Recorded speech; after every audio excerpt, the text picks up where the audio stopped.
Do you know? Much longer can nations like Bahrain, Kuwait, Qatar, Saudi Arabia, and the United Arab Emirates remain bystanders in a war between two much larger powers, when both of those powers are now telling them, in different ways, that neutrality is no longer an option. To understand why that warning landed with such force, it helps to go back to where this all began. On February 28, 2026, the United States and Israel launched a coordinated military campaign against Iran, an operation the Pentagon referred to internally as Epic Fury. The opening strikes were devastating and precise, killing Iran's supreme leader Ali Khamenei, along with several senior figures in the country's security establishment, including a top Revolutionary Guard commander and the Minister of Intelligence.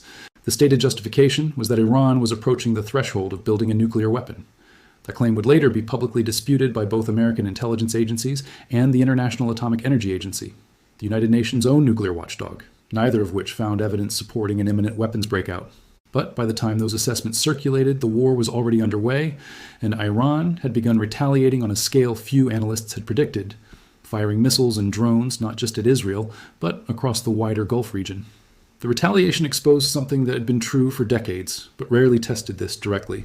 The Gulf Arab states, despite hosting American military bases and buying American weapons, sit within easy striking distance of Iranian missiles, and Iran was prepared to use that proximity as leverage.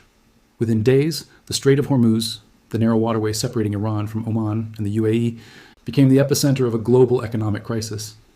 It is easy to state the numbers and just as easy to underestimate what they mean. Roughly a quarter of the world's seaborne crude oil trade, along with close to a fifth of global liquefied natural gas, normally passes through a channel barely 21 miles wide at its narrowest point.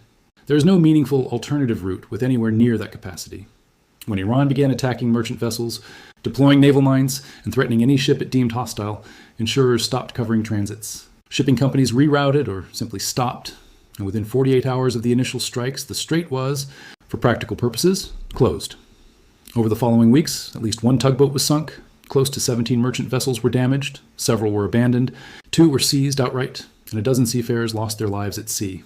Ordinary crew members caught in a conflict that had nothing to do with them. The strait's closure did not happen in isolation. Just to the west, the Red Sea corridor, still recovering from years of Houthi attacks on commercial shipping, was thrown back into chaos as Yemen's Houthi movement, emboldened by the wider regional conflict, resumed strikes on vessels there as well. For a period in 2026, both of the Middle East's major maritime corridors were effectively blocked at the same time, an occurrence with no real precedent in the modern history of global shipping. Container lines including Maersk, MSC, and CMA CGM suspended transits altogether, and more than 150 tankers were reported anchored outside the strait rather than risk the crossing. That double blockage is part of why Iran's more recent threat to also target alternative export routes lands as more than rhetorical bluster. The region's only meaningful backup corridor had already proven just as vulnerable to disruption as the strait itself. The economic shock that followed was immediate and global. Brent crude prices jumped by roughly 65% in a matter of weeks, the sharpest monthly spike ever recorded, and analysts at institutions including the World Bank and the Dallas Federal Reserve began modeling scenarios in which prices could climb well beyond $100 a barrel if the closure persisted. Natural gas exports through the strait fell by as much as 95%, according to United Nations trade analysts, disrupting fertilizers, supplies, and industrial production far from the Gulf itself. Countries with no direct stake in the war, from fuel-importing nations in East Africa to low-income economies in South Asia, found themselves absorbing a shock they had no way to prevent. The war, in other words, did not stay contained to Iran, Israel, and their immediate battlefield. It reached into supply chains and household budgets on nearly every continent, and it did so almost instantly, which is part of why the current threats against Gulf infrastructure carry so much weight. The mechanism for global disruption is not theoretical. It has already happened once, and everyone involved knows exactly how fast it can happen again.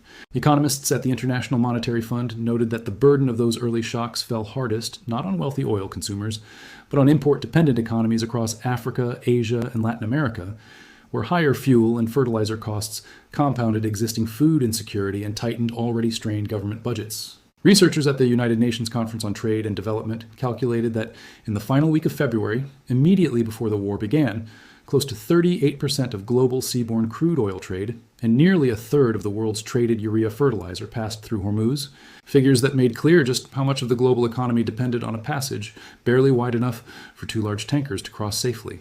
Some Wall Street commodity traders, in conversations reported at the height of the crisis, drew comparisons to the oil shocks of the 1970s and began pricing in scenarios where a prolonged closure could push crude toward $200 a barrel. a level that would ripple through inflation figures, interest rate decisions, and household budgets worldwide long after the shooting stopped. Inside the Gulf itself, the human and physical toll was direct and repeated. Bahrain's only oil refinery, the Al Ma'amir facility operated by Bapco Energies, was set ablaze in a strike, forcing the company to declare force majeure on its contracts. Kuwait's Shuaik port and a facility on Bubiyan Island were struck by drones and cruise missiles, and Kuwait International Airport suffered a fire after an earlier attack. The United Arab Emirates reported intercepting ballistic missiles and drones over its territory, and smoke from strikes on the port of Jebel Ali became one of the defining images of the war's early weeks. A port worker was killed in Bahrain. Air raid sirens became part of daily life in cities that, for most of the last 2 decades, had marketed themselves as safe havens for international business and tourism. None of these nations had declared war on Iran. All of them found themselves targeted anyway, framed by Tehran as legitimate objectives, because they hosted American forces, or in some cases, simply because Iran wanted to demonstrate that the costs of the war would not stay confined to its own borders. By April, exhaustion on multiple sides produced a fragile 2-week ceasefire, announced on April 7th, though it collapsed within days after Israeli strikes continued in Lebanon, and Iran responded by halting shipping traffic again. President Trump had conditioned that ceasefire explicitly on Iran fully and safely reopening the strait. And when talks in Islamabad failed the following week to translate that condition into a lasting agreement, he ordered a formal American blockade of Iranian ports and vessels, an unusual and legally contested step, carving out only an exception for humanitarian aid shipments. That blockade lasted through mid-June and effectively cut off the roughly 2 million barrels a day Iran had continued exporting even after the war began, adding an entirely separate layer of economic strangulation on top of the closure Iran itself had imposed on its neighbors. What finally brought a longer pause was a memorandum of understanding signed between Washington and Tehran that month. An interim agreement intended to end the active exchange of strikes and begin restoring some normalcy to shipping through Hormuz. For a few weeks, it appeared to hold. Then, in early July, the agreement began to fracture.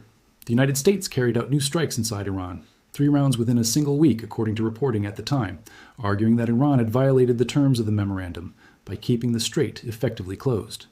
Iran's government said the opposite was true, that Washington had disregarded the ceasefire from the moment it was signed. President Trump, in comments to a radio host that week, described the memorandum as something closer to a test that Iran had failed. Whatever the precise sequence of blame, the practical result was immediate. Iran struck 5 Gulf nations in a single wave, hitting Bahrain, Kuwait, Jordan, Qatar, and Oman, and declared the strait closed once again. The United Nations Secretary General, Antonio Guterres, called the renewed escalation deeply concerning and warned against a full return to open war, a warning that, for a stretch of the summer, appeared to go largely unheeded. What followed in the weeks after mid-July is where the story becomes harder to summarize in a single narrative, because the conflict began splitting into 2 distinct tracks that are now running in parallel. On one track, the kinetic war, the exchange of missiles and airstrikes, has genuinely quieted. There have been no confirmed American strikes on Iran since late July, and Iranian retaliatory attacks have also diminished in frequency and intensity. Security analysts monitoring the region describe the situation as fragile but reduced in immediate tempo, with neither side currently judging that a return to large-scale combat serves its interests. That should, on its face, read as good news. But analysts monitoring the region have been careful to note that reduced intensity is not the same as resolution. The underlying triggers for renewed conflict, they say, remain fully intact, and the current lull could end with very little warning if either side recalculates its position. The second track, the one now dominating headlines, is economic, and it is this track that produced the Gulf warning at the center of this story. In the 3rd week of August, President Trump announced what he called the most crushing economic operation yet undertaken against Iran, promising what he described as tremendous economic consequences for any country offering Tehran what he termed a lifeline. His Treasury Secretary, Scott Bessent, remarks, followed within a day, framing the choice facing other nations in blunt terms and specifically pressing China, which purchases more than 80% of Iran's oil exports, to fall in line. New sanctions were set to be formally announced that Monday. It was against this backdrop that Iran's Supreme National Security Council Secretary, Mohsen Rezaei, issued his warning to the Gulf states on Saturday, a warning that Al Jazeera and other regional outlets described as functioning essentially as an ultimatum. Rezaei laid out what he characterized as a 3-stage approach. Iran would first attempt to negotiate with any country cooperating with American sanctions, urging them to step back. If that failed, he said, Iran would target that country's interests directly. He specifically named oil, power, and water infrastructure as within scope. and pointedly extended the threat to cover alternative export routes that Gulf states have used to bypass the Hormuz blockade, an apparent reference to the Bab al-Mandeb corridor into the Red Sea that Saudi Arabia has increasingly relied on. Researchers who track Iranian strategic messaging have picked up on something they consider new in this latest phase. Hamidreza Azizi, an analyst at the Clingendael Institute in the Netherlands, described what he called an emerging doctrine built on two elements: preemption, meant to head off a perceived threat before it fully materializes, and disproportionate retaliation, designed to make any single attack on Iran costly enough to deter the next one. In practice, that means Iran appears to be signaling that even preparations for economic cooperation with Washington, not just active participation, could be treated as provocation. That is a meaningfully lower threshold than anything Iran had previously articulated, and it helps explain why the warning to Gulf neighbors was received with such alarm, even though, for now, it remains a threat rather than an executed attack. Iran's own president, Masoud Pezeshkian, used a televised address the same weekend to frame the war in existential terms, telling the country that Western planners had predicted Iran would collapse under pressure and become another failed state, and insisting instead that the country had emerged as, in his description, a power that surprised the world with its resistance.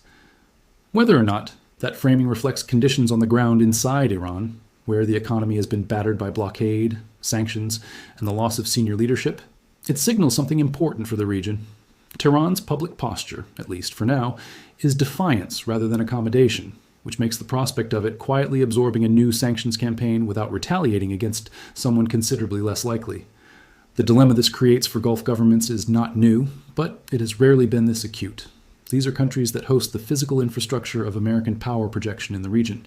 The United States maintains military facilities in more than a dozen locations across the Middle East and North Africa, including bases in Bahrain, Kuwait, Qatar, Saudi Arabia, and the UAE, with thousands of American troops stationed across the wider area, including in Jordan. That American presence has, for decades, been the backbone of Gulf security guarantees against exactly the kind of threat Iran now represents. But it has also made these same countries direct targets whenever Washington and Tehran exchange fire, a contradiction that has only deepened since February. At the same time, none of these governments can simply relocate. Iran is not a distant adversary that can be avoided through diplomatic distance. It is a permanent neighbor across a narrow stretch of water, one whose cooperation is required for regional stability, whether or not either side particularly wants it.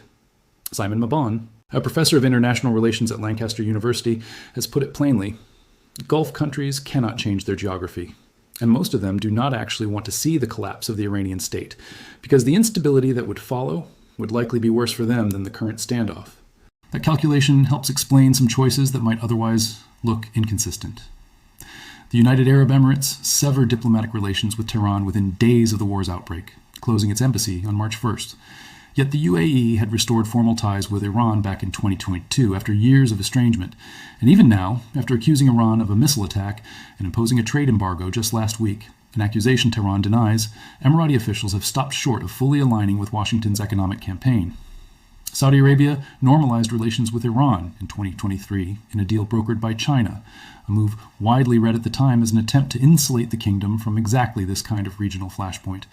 That normalization has been tested severely by the events of this year, but according to analysts following Saudi and Emirati policy, it has not been abandoned outright.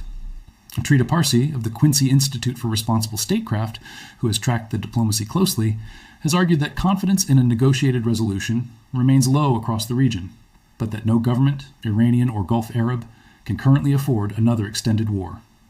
Global oil inventories, drawn down heavily during the earlier months of the crisis, have not been rebuilt, which raises the cost of prolonged confrontation for everyone, including Iran itself, whose own economy depends on the same export routes it is now threatening to close entirely. It's worth stepping back to place this moment inside a longer arc, because the current standoff did not emerge from nowhere. American and Iranian hostility traces back to 1979, when the Islamic Revolution toppled the American-backed Shah and Iranian students seized the U.S. Embassy in Tehran, an event that shaped 4.5 decades of sanctions, proxy conflict, and diplomatic estrangement. Washington imposed its first major sanctions that same year, froze billions of dollars in Iranian assets, and has layered on further restrictions in nearly every decade since, through the Clinton administration's investment bans, the United Nations Security Council's nuclear-related sanctions beginning in 2006, the brief opening created by the 2015 nuclear agreement, and Iran's Revolutionary Guard being designated a foreign terrorist organization in 2019 after President Trump withdrew the United States from that same agreement during his first term.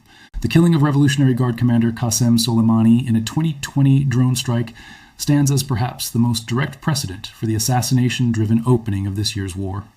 Even the most recent chapter of sanctions history, the United Nations Security Council's decision last September to reject an extension of sanctions relief, effectively reimposing earlier restrictions, set the stage for the economic confrontation now unfolding.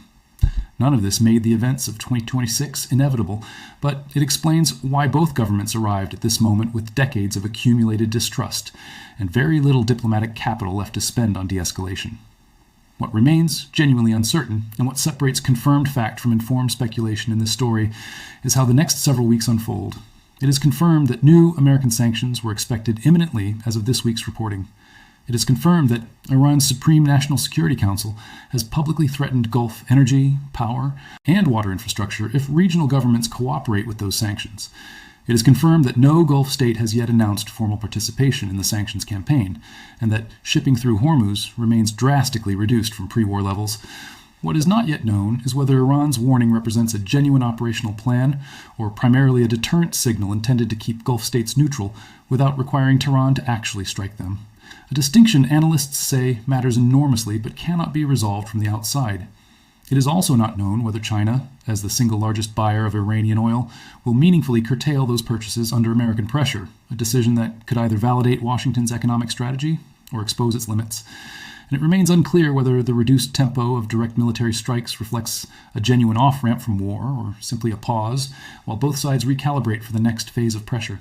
What is clear is that the countries caught in between, the Gulf Arab states that never sought this war and have already absorbed strikes on their ports, refineries, and airports, are once again being asked to choose a side in a conflict shaped almost entirely by decisions made in Washington and Tehran.